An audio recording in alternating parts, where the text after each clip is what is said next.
Saúde a igreja com a paz do Senhor, amém? Amém. Vou ler aqui o que está proposto como tema para esse dia de hoje, que brotou no coração do pastor. Eu espero conseguir fazer florescer aqui nesse lugar, amém? Eu vou começar aqui pelo 1, do 18 de Lucas, amém? Segundo escreveu Lucas aqui. Eu vou trazer para você a partir do 1, no capítulo 18, versículo 1, amém? A parábola do juiz iníquo. Jesus lhes contou uma parábola para mostrar que deviam orar. Fala, deviam orar. Sempre e nunca desanimar. Fala, nunca desanimar. Em certa cidade havia um juiz que não temia a Deus, nem respeitava ninguém. Havia também naquela mesma cidade uma viúva, que sempre o procurava dizendo: julgue a minha causa contra o meu adversário. Diga, o meu adversário. Por algum tempo, ele não quis atender, mas depois pensou assim: é bem verdade que eu não temo a Deus, nem respeito a ninguém. Porém, como esta viúva que fica me incomodando, vou julgar a causa dela, para não acontecer que por fim venha molestar-me. Aí nós vamos aqui no 6. Então o Senhor disse: ouçam bem o que diz esse juiz iníquo. Aí a partir daqui é o que a igreja colocou como tema. No 7, será que Deus não fará justiça aos seus escolhidos, que a Ele clamam dia e noite? Embora pareça demorado em defendê-los, digo a vocês, no 8, que depressa lhes fará justiça. Contudo, quando o Filho do Homem vier, será que ainda encontrará fé sobre a terra? Pode se assentar, mas senta dando glória. Eu quero trazer para você nessa noite o que Jesus fala em parábola sobre esse juiz iníquo. O juiz iníquo quer dizer que é um juiz que não esquenta com nada, é um juiz que julga de qualquer maneira. E uma coisa principal que tem na vida desse juiz é que ele não teme a Deus, não teme ao homem e não teme a ninguém. Para esse juiz, o que acontece é que ele é um cara, ele é o poderoso, ele é quem sabe, ele é quem faz e julga da maneira que ele achar certo. Sendo que esse juiz também é um juiz que foi levantado por Deus, porque não tem ninguém que seja levantado a alguma coisa se não for pela vontade de Deus. Fala glória a Deus. Então esse juiz, essa mulher incomoda este juiz, toda vez vai até ele, fala com ele: eu tenho uma causa para ser julgada, você tem que julgar essa causa minha. E esse juiz, ele desdenha dessa mulher e fala que ele não vai julgar nada, não dá atenção. Quando ela bate na porta, ninguém deixa nem chegar perto dele. É a parábola que Jesus conta. Só que um dia, por ela insistir muito, esse juiz fala: eu vou acabar, eu vou atender essa mulher, porque ela vai acabar arrumando um problema para mim ou comigo, né? Se Jesus está falando isso em parábola, o que ele está querendo dizer? Se um juiz que não presta para nada, que não julga nada de maneira correta, se um juiz que não faz nenhum tipo de mesura para uma pessoa que está na dependência de um julgamento dele, Jesus está dizendo que o nosso Deus, se você perseverar em oração, é por isso que eu falei, você tem que orar. Se você persevera em oração, esse nosso Deus, ele com certeza vai responder aquilo que você tem para ele como petição. Glória a Deus. Só que às vezes nós nos ajoelhamos em um momento, a gente acha que a hora que nós acordamos, os 10 minutos que a gente ora, é o que vai mover o coração de Deus. Não estou dizendo que não move, não estou dizendo que você tem que orar 3, 4 horas por dia, não é isso que eu estou dizendo que você tem que orar e tem que manter uma vida de oração. Porque às vezes você pensa que a sua oração, você orou 10 minutos, levantou, o seu problema está resolvido, o nosso Deus resolveu o seu problema. A Bíblia diz que a diferença de anos para nós, em relação a anos, a tempo, é diferente para nós do que é para ele. Se ele diz que para ele é 1000, um ano é como se fosse 1000, um dia, né, é como se fosse 1000 anos, então nós não podemos achar que Deus vai olhar para nós 10 minutos de oração e essa oração vai ser respondida. A insistência da mulher com esse rei, Jesus faz uma alusão de nós em oração, falando com o nosso Deus. Somos crentes. Temos a consciência de que esse Deus não vai se materializar aqui, em pessoa, para que nós venhamos a vê-lo. Porque se ele fizesse isso, com certeza amanhã ia ter um Rebecão aí encostado, levando um monte de gente morta. A maioria, não todos. Porque a Bíblia diz que ninguém vê a glória dele e fica vivo. Não tem como. Sabe por quê? Porque a nossa iniquidade, nosso pecado, a nossa vista não é merecedora de ver a glória de Deus. Nós vamos sentir quando Deus libera anjos da parte dele para estar nesse lugar, e a gente canta o louvor e sente alguma coisa, sabe que Deus está nesse lugar. É como esse vento que sopra aí. Já que eu canso de falar isso, não canso de falar. Esse vento, ele te refresca. Vem sobre você e te refresca. Mas olha aí, vê se você consegue ver esse vento. Esse Deus é o Deus que te abençoa. Esse Deus é o Deus que muda a trajetória. Esse Deus faz na tua casa, faz na minha. Mas você não vai conseguir vê-lo. Você vai ter que ser um perseverante em oração. A Bíblia diz que nós somos bem-aventurados porque nós não vimos e cremos. Eu não vi o mar se abrir. Eu não vi a mulher do fluxo de sangue ser curada. Eu não vi os 10 leprosos sendo curados. Eu não vi, mas creio que aconteceu. A Bíblia fala que um homem chamado Jonas, ele em um momento de desobediência, ele vai estar em um barco, e esse barco começa a ir a pique, começa a se perder muitas coisas dentro daquele barco. Ele é jogado dentro do mar, e um grande peixe o engole. E ele fica dentro desse grande peixe por 3 dias. A Bíblia fala isso, eu creio. Se a Bíblia falasse que esse Jonas foi jogado no mar e uma sardinha tivesse engolido ele, eu ia acreditar, porque está escrito aqui. A missionária Mônica levanta a Bíblia aqui e fala: a revelação está aqui. E não tem revelação melhor, porque a revelação está aqui de fato. Eu poderia muito bem pedir a Deus aqui, Deus, me dá alguma coisa aqui para esse culto subir a ponto das pessoas ficarem ansiosas por ouvir. Eu posso ter uma revelação com o Senhor agora, que se Deus me der. Mas isso não vai trazer salvação para a tua vida. A Bíblia diz que a fé vem pelo ouvir e ouvir a palavra de Deus. A sua fé tem que ser alimentada porque você ouve do que foi escrito aqui. A sua fé tem que ser alimentada quando você acorda tribulado, cheio de problema, e crê que esse Deus que é invisível, mas real, vai ouvir o que você está falando.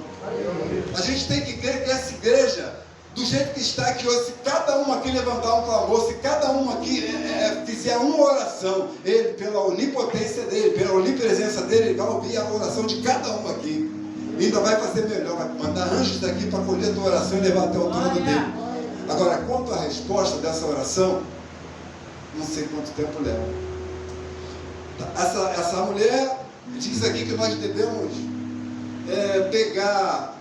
pedir a Deus que Ele venha contra os nossos inimigos, que Ele venha contra os nossos adversários. Eu poderia muito bem aqui agora falar com Deus sobre a pessoa aqui da porta, de pertinho da porta, que não deixa carro da igreja estacionar ali. Deixa chegar, Deus, se eu puder, não deixa estacionar, mas o senhor queima, né? Faz isso, faz aquilo. Eu tive inimigos. Inimigos que eles mesmos me viram como inimigos, se criaram inimigos e se tornaram inimigos. Sabe o que eu fazia? Pela minha estupidez, pastor, todo dia eu ajoelhava. Deus queima eles, mata eles. Não é possível, eu sou teu servo. Eles estão vindo contra mim, e a palavra diz que não pode tocar no teu ungido. O senhor escutou o que ele falou? Que Deus nada, que isso e aquilo, falou contra ti, mata ele. Era assim a minha oração. Sabe o que eu estava fazendo? Contratando um deusão, meu matador de aluguel. Te aluguei, Deus, te aluguei. Eu insistia na oração. Eu achava que isso seria eficaz e que ia acontecer. Cada dia que eu orava, eu passava pelo portão do endemoniado e ele estava fazendo churrasco com a família. Eu estou no arroz e feijão, o cara está no churrasco e eu falando com Deus, né? Meu irmão, nós não estamos aqui como fonte que derrama 2 tipos de água. Esse Deus que é galardoador, esse Deus que é misericordioso, esse Deus que faz com que você acorde, a misericórdia dele acorde junto contigo, que é a causa de você não ser consumido. Estou falando de você, mas eu também. Ele nunca vai matar ninguém porque o crente pediu. Ele nunca vai tocar em alguém porque pediu. Sabe o que nós temos que fazer, Deus? Ela não deixa dessa mão, abençoa ela e faz com que ela entre nesse lugar e conheça a Aleluia! Faz com que ela venha se converter, conhecer esse Deus que nós conhecemos, Que é um Deus de paz, que é um Deus que não vai trazer mudança para quem não quer mudança, que é um Deus que vai fazer algo novo se você quer viver no velho, no antigo, no vintage, né? Então, a nossa necessidade, o que nós temos como necessidade? Somos crentes, acordamos, vamos orar a Deus, vamos falar com Ele. Eu tenho visto igrejas de ostentação, igreja grande, eu não vou falar mal disso, só um comentário. Eu tenho visto a diferença de igreja desse tamanho aqui, pobre, do tamanho da minha igreja também pobre que eu estou dizendo de questão financeira, porque nós não temos muito recurso. A gente depende muito de Deus, e é a dependência que nós queremos ter. Aleluia, Deus. Eu vejo essa igreja, pastor, como uma arca. Está escrito no livro de Gênesis 6, eu acho. Aleluia, Deus. Glória a Deus. Glória a Deus. Fala glória a Deus. Aleluia. Gênesis 6. Gênesis 6. Está escrito aqui que um tal de Noé, Deus mandou que ele construísse uma arca. Deus pega, fala: Noé, eu tenho visto muita violência na terra. Noé, eu tenho visto muita iniquidade, muito pecado. Eu tenho visto um mundo prostituído. Eu tenho visto um mundo que mata. Eu tenho visto pessoas que não querem contato comigo, que não querem libertação, que não quer estar falando comigo, não quer nada em relação ao que é santo. Então, Noé, sabe o que eu vou fazer? Eu vou acabar com tudo aí. Noé, pega aí a arca, pega essa madeira aí, começa a construir uma arca, e essa arca, eu vou te dar tudo o que você precisa para fazer essa arca. Eu vou te dar as madeiras, eu vou te dar a força mesmo você sendo velho. Quem vai te ajudar são só os teus filhos, ninguém vai te ajudar. Então você se prepara, porque essa arca vai ser construída de acordo com a minha vontade, e a força eu te dou. Noé começa a construir uma arca, começa a fazer com que essa arca ela seja construída no meio de um deserto, onde nem chovia, e as pessoas passavam. O que é isso aí, Noé? Que negócio é esse aí? Que negócio, que arca é essa? Para que esse troço aqui nem chuva? Tem tu constrói barco para flutuar na areia? Aqui é um deserto. Aqui a gente depende de uma tecnologia do momento para fazer com que as coisas floresçam. E você está fazendo um barco desse tamanho, Noé constrói. E a gente conhece a história, sabe que entrou uma quantidade grande de bichos naquele lugar, e a família de Noé. Aí Deus diz para ele: agora, sabe o que você faz? Entra você, sua família e os bichos que eu vou mandar. Né? E Noé está vendo aquela bicharada entrar na arca. Noé, entrou, ficou bonitinho, vou betumar, passar um betume para que a água não entre pelas gretas, vou fechar as brechas. Você entra com a tua família e fica dentro desse lugar, até que venha a tempestade que vai arrasar com esse mundo aqui. As pessoas continuam a enxovalhar, as pessoas continuam a dizer que Moisés era louco. Eu duvido que as pessoas não chegassem e se riam da cara de Noé e da família dele. Noé entra, Deus está bom, você entrou agora aqui, ó. Eu tranco por fora e engulo a chave. Não tem como. Não adianta o seu parente estar lá do lado de fora, você vê eles estribuchando lá na água, porque eles não vão conseguir entrar. A arca está fechada.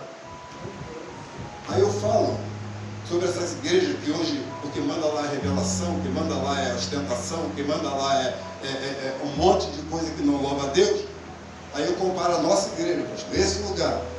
Aleluia. Nós estamos construindo uma arca, varão. Essa arca aqui, ela está sendo betumada por fora, as brechas estão sendo tapadas. Essa arca aqui, ela está no aguardo de tudo que é bichinho, está vendo aí? Tudo que é bichinho, nós bichinhos do Senhor, vamos entrar nesse lugar. Em um momento, Deus vai trancar essa porta por fora.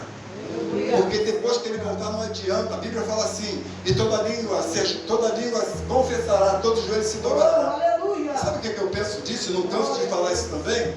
É que naquele grande dia, quando ele voltar na nuvem de glória, não adianta o ímpio se ajoelhar e falar aos crentes bobão que ficava adorando a um Deus que ele nem veio. Tinha razão, era verdade. Não adianta achar que já que a brecha foi tapada, já que as brechas foram fechadas e a porta trancada por fora de uma maneira que nós não podemos abrir, não vai adiantar. A hora que nós ascendemos ao céu, a hora que ele vier nos buscar, porque nós somos noivo e o noivo há de nos buscar, fala, glória a Deus. Não vai adiantar eles quererem segurar no pé do pastor. Não adianta querer segurar. Deixa eu pegar uma carona aí contigo, lembra do rico e Lázaro? Pô, fala com ele aí, só molha a ponta do dedo. Para que mate a minha sede aqui, encoste nos meus lábios, não vai ter jeito.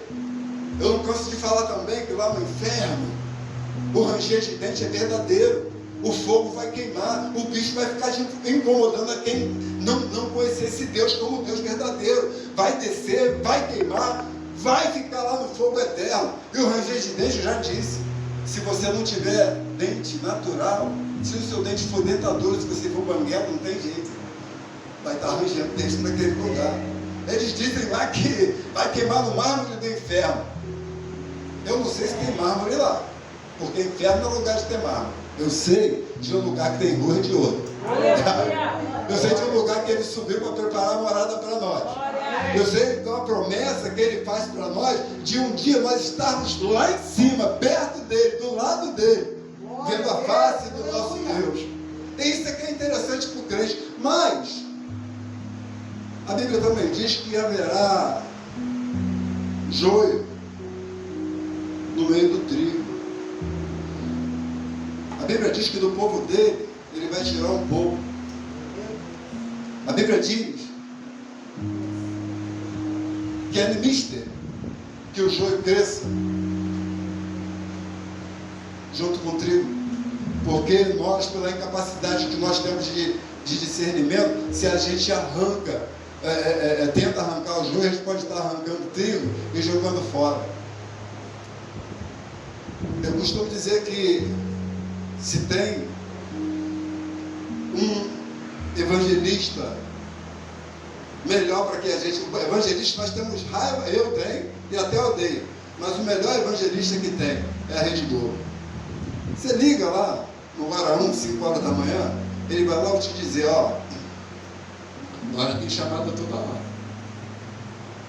O Irã já atacou uma base dos Estados Unidos.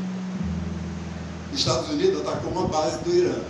Os Estados Unidos já falou com a China que é para ajudar eles. Já convidou a Rússia também, que já está atacando a Ucrânia. Tem mais. Tem mais. Comando Vermelho, onde as pessoas dizem que Deus é brasileiro, está atacando o TCP. Tem áreas aí que a milícia está atacando o Comando Vermelho, que ataca o TCP. O PCC vem para cá também. O Comando Vermelho vai para a Bahia. Aqui não tem guerra, não. Tem dia, pastor, que eu sair da igreja, eu gostaria de ter um carro blindado. Meu carro não é blindado. Meu carro, a blindagem dele é dos anjos, do Senhor. A Bíblia diz que Ele dá ordem aos seus anjos ao nosso respeito, porque nós o tememos. Se não for Deus, nós estamos danados. Se a Globo não é a maior evangelista, a Record é. Esse tal de Tino Júnior que fica aí o dia inteiro também, é outro evangelista também que está se mostrando, sabe o que? Mateus 24, 6. Mateus 24, 6. Não acredita não? Não acredito. Aí Mateus 24, 6 está dizendo que haveria guerras e rumores de guerra. Haveria terremotos em muitos lugares. Está escrito. E vocês ouviram falar de guerras e rumores de guerra. Fiquem atentos e não se assustem, porque é necessário que isso aconteça. Mas ainda não é o fim, porque nação se levantará contra nação e reino contra reino. Haverá fomes e terremotos em vários lugares. Porém, todas essas coisas são um princípio das dores. Vocês serão entregues para serem maltratados, e eles os matarão. Vocês serão odiados por todos, todas as nações, por causa do meu nome. Nesse tempo, muitos hão de se escandalizar, trair, odiar uns aos outros. Muitos falsos profetas se levantarão e enganarão a muitos. Olha só, é mentira. E por se multiplicar a iniquidade, o amor de muitos se esfriará, de quase todos. Aqueles, porém, que ficar firme até o fim, será salvo, e será pregado este evangelho do reino por todo o mundo, para testemunho a toda a nação, então virá o fim. Meus irmãos, a Bíblia nunca vai se contradizer. A Bíblia nunca vai falar uma coisa e essa coisa não vai acontecer. Pessoas dizem que a Bíblia precisa se atualizar. A Bíblia é considerada o livro mais lido do mundo. A Bíblia também é considerada, por quem tem um pouquinho de sapiência, um pouquinho de inteligência e raciocínio, como o livro mais atual de todos os tempos. Por quê? Porque tudo que a Bíblia fala já aconteceu, está acontecendo e vai acontecer. A Bíblia também diz, não está escrito, aquele que perseverar até o fim, esse será salvo. A Bíblia também diz ali, Josué, esforça-se, tem bom ânimo, porque nesse mundo a gente vai ter aflição, vamos viver aflições todos os dias, mas a necessidade do crente vai ser sempre estar em oração. Existe um juiz iníquo, existe um juiz que não respeita a Deus, mas nós sabemos que o nosso Deus, quando o crente se coloca de joelho, grandes coisas ele faz. Nós vamos precisar trazer para nós o costume de estar falando com esse Deus. Existia um homem na Bíblia chamado Daniel. Esse homem orava 3 vezes ao dia. Em um momento Deus fala com o anjo: por que Daniel continua orando? Já tem 20 dias que Daniel está orando, se eu já liberei a bênção para ele. A bênção estava liberada para Daniel. Deus manda um anjo para ele com essa bênção. Mas o mundo espiritual, os demônios, trava esse anjo, não deixa. Deus fala para um anjo mais forte: vai lá, Gabriel, vai lá e vê o que está acontecendo, porque eu já liberei a bênção. O anjo mais forte vem, acaba com os demônios que impediam da bênção chegar na vida de Daniel. Quando chega perto de Daniel, encontra Daniel ajoelhado. Daniel, quando vê, se assusta, fica com medo, porque nós não podemos ver a glória de Deus de maneira nenhuma. Nenhum anjo nós temos capacidade de ver e ficar tranquilo. É por isso que a gente às vezes ouve pessoa falar: tem um anjo aqui, tem outro anjo aqui. Tem mesmo, pela fé que nós temos. Porque se esse anjo também se materializa, acho que Deus não deixaria. Ou sai todo mundo correndo, ou então essa igreja lota. Porque o pessoal, tem pessoas que não são bem-aventuradas, eles querem vir para crer. Lembra daquele homem que só acreditou quando viu a mão furada de Jesus? Nós temos que permanecer firme na fé. Está escrito em Hebreus também. Porque sem fé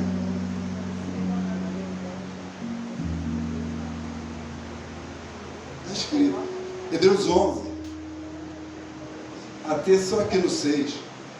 De fato, sem fé é impossível agradar a Deus. Porque é necessário que aquele que se aproxima de Deus creia, Ele existe e que recompensa os que o buscam. Ponto final. Não preciso pregar mais.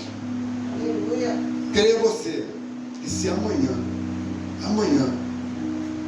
você fizer uma oração depois que fizer hoje, e que depois da manhã você orar 3 vezes ao dia, 10 vezes ao dia, porque eles lá fazem isso, aquele pessoal que fica assim no muro, aquele pessoal ora um monte de vezes por dia, e eles são um povo escolhido, nação santa, e nós estamos na aba desse pessoal aí, nós somos enxertados na videira. Então, se ele ora 5 vezes por dia e fica batendo cabeça no muro da lamentação, entra para o teu quarto e ora. Aleluia. Busca esse Deus. Glória a Deus. Buscar o Senhor enquanto se pode achar. Busca Ele, Ele vai se apresentar para você. Se Ele vai trazer a tua bênção instantânea, isso eu não sei, mas que Ele vai trazer a bênção, vai. Amém. E se por acaso essa bênção que você pede não chegar, pode crer que a fé que você tem vai fazer com que você consiga um lugar no céu. Sabe qual é o hino da vitória hoje, missionário? A gente tem necessidade de cantar esse hino. Eu e minha casa serviremos ao Senhor. Bate palma nesse Deus. Glória a Deus.